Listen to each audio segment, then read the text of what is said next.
how I found out that I was deemed the ugly friend out of my whole entire friend group? No? I'm gonna tell you anyways. So anyways, I remember one time I was talking to this dude and I was young. And I found out that a bunch of my friends were talking to a bunch of his friends, like within their friend groups, and I didn't know. And so then I just finally came out and told him, I was like, yeah, like I'm talking to him. Doo-doo-doo. So one of my homegirls looked at me and she was just like, oh, like you talked to da-da-da, like how did you get here? So I'm like, what do you mean by that? Like in my head, I'm like, what is she talking about? Like, what do you mean? How did he get me? Like, let's ask this more serious, real question here. How did he get me? I'm the catch, right? So anyways, it didn't click. And then finally, it registered in my brain. I was like, oh my gosh. I was like, I'm the ugly friend. Like, that's why she asked me that. Because I ain't gonna lie, he was the cutest out of all his friends. Out of all his friends, he was the cutest and he was more top notch. But I was like, wow, like these girls just deem me as the ugly one. And so yeah, that's how I found out.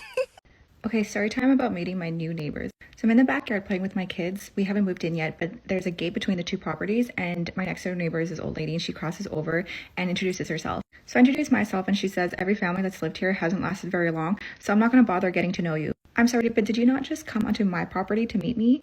I'm like, okay, well, we plan on staying here for a while, and she says, yeah, that's what they all say. She proceeds to ask about our renovations. So the previous owners had just renovated a few years before, and she's like, what are you doing? They just renovated. We had ripped up all the upstairs flooring to match the main floor flooring because the main floor was dark, the upstairs was light, and I wanted to be the same color. I explained that to her, and she says, why does that matter? I'm like, well, it matters to me. And she's like, well, when do the two floors ever meet? She's like super condescending and like laughing at me. I'm like, okay. And then like criticizes every other thing I'm doing in the house. And then proceeds to trash the neighborhood and tell me every single bad thing about the neighborhood. I'm thinking, if it's so bad, why have you lived here for like 40 years? But also I understand why all those neighbors didn't last. So since then, I've closed the gate, locked it, and today's the day I'm getting 7-foot cedar hedges in between our properties. She also yelled at another neighbor's kids for running on their grass. The previous owners had also left some like garden beds for me, and she was like, do you know what those are? I was like, garden beds? And she's like, yeah, I told them not to start a garden, but like they would not listen to me. I'm like, you told your neighbor not to have a garden? Like, how is that any of your business? Anyways, I know she's an old lady and I'm going to try to be super nice, but if she yells at my kids for running on our grass, I might have to put like 12-foot cedar hedges. So I remember that girl had told me she wanted to get into doing tattoos, and I liked her, so I remember that.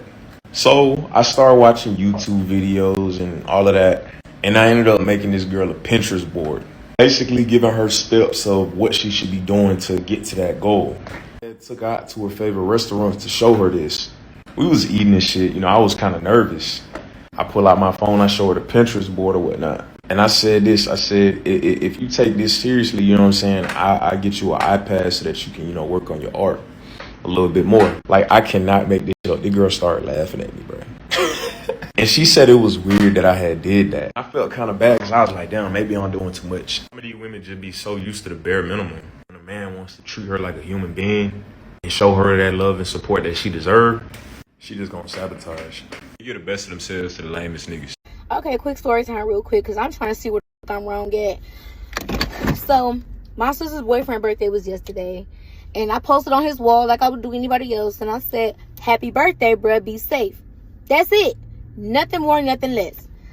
He inboxes me, and he goes, good looking, sis. I'm finna grab your number out your sister's phone. What you gotta do all that for? And why you couldn't say good looking on the post? You know what I'm saying? Like, that was the first red flag. Why you had to inbox me to say good looking?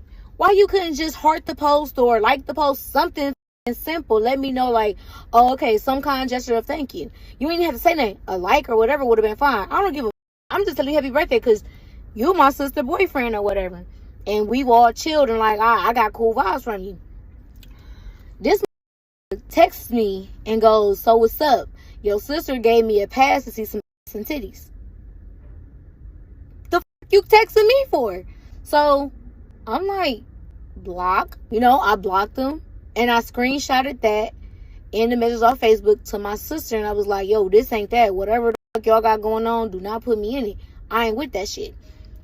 She calls me blowing up like, you always something up and now we arguing because you want to be a tattletale. Like,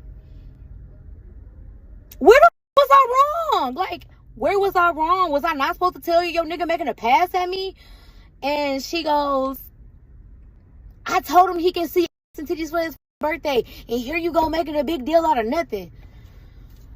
Why do you want your nigga to be looking at your sisters? Like, who else is he messaging like that though? Like, and I'm like, bruh, this ain't that. Like, this ain't that. I don't do that. Like, whatever the y'all got going on, y'all do that. But don't message me with that. Don't do it. Like, girl, what the is wrong with you? Now I'm the problem.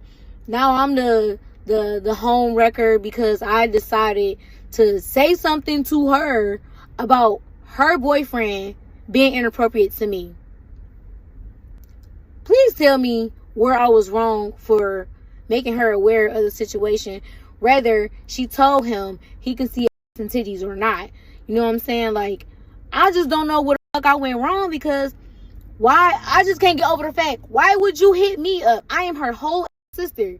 You have saw me come to this girl need and everything. Whenever she fell short, I picked her up. Like, what is wrong with you niggas? Like, and what's wrong with you? I don't know. That must be my daddy blood in this, because this is really fucking weird. Like, she really, like, on Facebook dissing me and everything, y'all. Like, it's crazy. Like, what did I do wrong, though? Okay, so people always ask me why I stopped going to church, and honestly, it's a multitude of reasons, but one that sticks out in my head is Easter 2018. Now, I used to go to a black people church, and so we had multiple choirs within our church, but on Easter, all the choirs combined. They called it mass choir. And so on Easter Sunday, I had showed up to sing with mass choir. I'm real excited. I'm feeling the love of Jesus. And one of the church ladies comes up to me, and she's like, hey, do you have a shawl? And I'm like, no, I don't have a shawl. And she's like, okay, well, I'm going to get you a shawl, because in mass choir, we don't show our shoulders. And so I, being quick with my mouth, I said, oh, my bad, I just got saved. She looking at me, I'm looking at her. She go get the shawl, I put it on. Needless to say, after that interaction, I felt some type of way, because I'm gonna show y'all the dress. Hold on. I'm laughing because this is the dress that I wore to my baptism. This is me and my grandma at my baptism at the same church. Okay, I don't know if this is petty, brilliant, or if it's time to go get some grippy socks. Okay, I can't believe I'm going to share this with strangers on the internet, but I just did a video about seeing if anyone was in your Gmail account, and it made me think of this. When I was going through my cyber stalking situation, I tried everything. I looked in all the Gmail settings, computer settings, and the person would still know what I was doing. I told one person about this so that there was no confusion on what was going on. But in my Gmail calendars, I put that I was having an abortion on a certain day. I completely forgot about this until my Zoom deposition when they asked me if I had had an abortion. That's what they were referring to. Gotcha.